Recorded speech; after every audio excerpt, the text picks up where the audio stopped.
बंधुओं, ये जो भारतवर्ष हमको प्राप्त है, यहाँ पर भी पाकिस्तान ही होता, हिंदुस्तान न होता।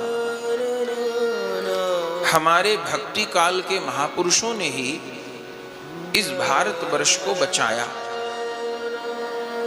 केवल युद्ध तोप से, तलवार से, धनुष बाण से ही नहीं लड़े गए, चूंकि दोनों ओर से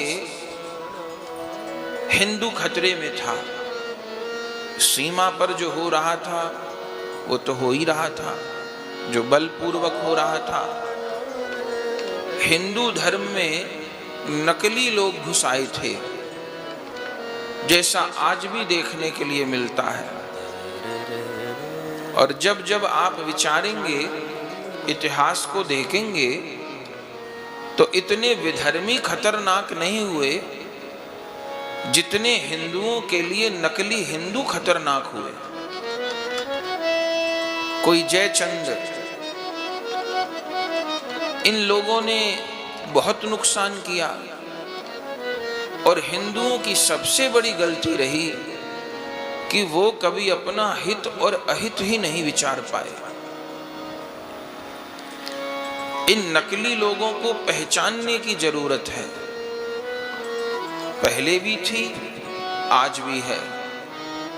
परिस्थितियां बदलती हैं, लेकिन गद्दार गद्दार ही रहते हैं।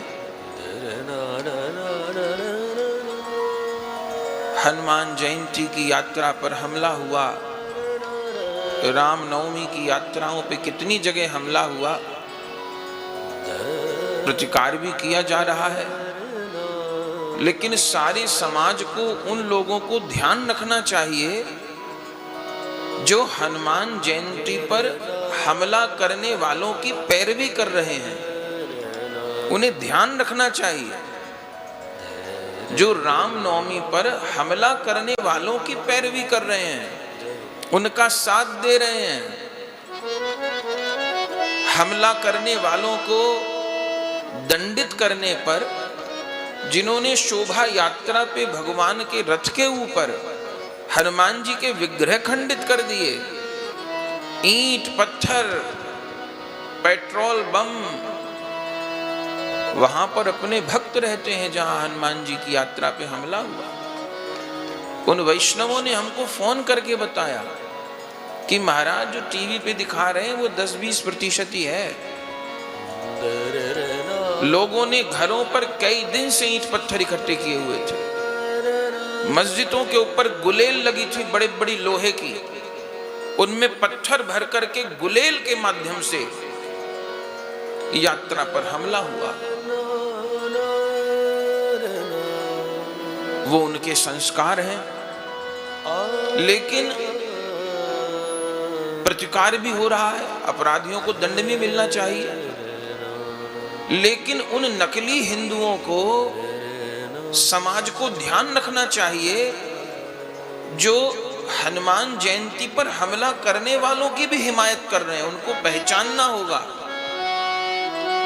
पर हिंदू समाज से भूल होती है, उसको सस्ते दाम पर पेट्रोल मिले, डीजल मिले, तेल मिले, चावल मिले और फ्री का मिल जाए तो कहना क्या, फिर गधे को भी बाप बोलना पड़े तो कोई हानि नहीं है। फिर भले हमारे घर के ऊपर ही गोला बम गिर जाए, कोई बात नहीं, फ्री का पानी मिल जाए, फ्री की बिजली मिल जाए, हम ही नहीं रहेंगे, हमारी संतान ही नहीं रहेगी, हमारे घर व्यापार नहीं रहेंगे तो क्या होगा। तो इन नकली लोगों को पहचानना जरूरी होता है। ये आज भी थे, ये कल भी थे। बहुत जल्दी भूल जाते हैं हम, इससे हानि होती है। पीछे भी बहुत हानि हुई और अब तो पूरे विश्व में 150 से अधिक ईसाई देश हैं, 150 से अधिक होंगे। लगभग 56-57 इस्लामिक देश हैं। लेकिन बहुत पीड़ा होती है ये कहते हुए कि पूरी पृथ्वी पर एक भी हिंदू राष्ट्र नहीं है, एक भी। सारे धर्म जिससे निकले, धरती पे एक भी हिंदू राष्ट्र नहीं है। जिस हिंदुस्तान में 100 करोड़ से अधिक हिंदू रहते हैं, वो हिंदू भी हिंदुस्तान में प्रथम श्रेणी का नागरिक नहीं है। यहां के तो विधर्मी राजनेता कहते थे कि भारत के हर संसाधन पर पहला अधिकार यवनों का है, हिंदुओं का नहीं है। तो उन नकली लोगों को पहचानना होता है। चूंकि विधर्मी तो फिर भी दिखाई पड़ता है कि ये विधर्मी है, लेकिन नकली हिंदू कभी जाति के नाम पर, कभी सुविधा के नाम पर हमको मूर्ख बना देते हैं और हम भी क्षणिक स्वार्थ के पीछे मूर्ख बन जाते हैं। इसी से राष्ट्र की हानि होती है। हम सोचे वहां पर दंगा हुआ होगा, वहां पर लोगों के घर के ताले तोड़े गए होंगे, ईंट फेंकी गई होंगी।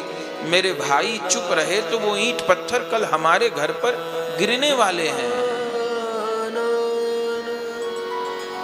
रोहिंग्या लोग, बांग्लादेशी लोग,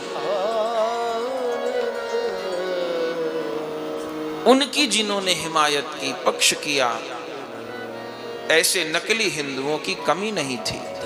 ये भगवत प्रेमियों, अगर यह वीडियो आपको पसंद आई तो इसको लाइक कीजिए और अधिक से अधिक शेयर कीजिए। परम पूज्य श्री गौरदास जी महाराज जी के YouTube चैनल को सब्सक्राइब करें। पूज्य महाराज श्री की कथाओं को सर्वप्रथम देखने के लिए बेल आइकन दबाना ना भूलें।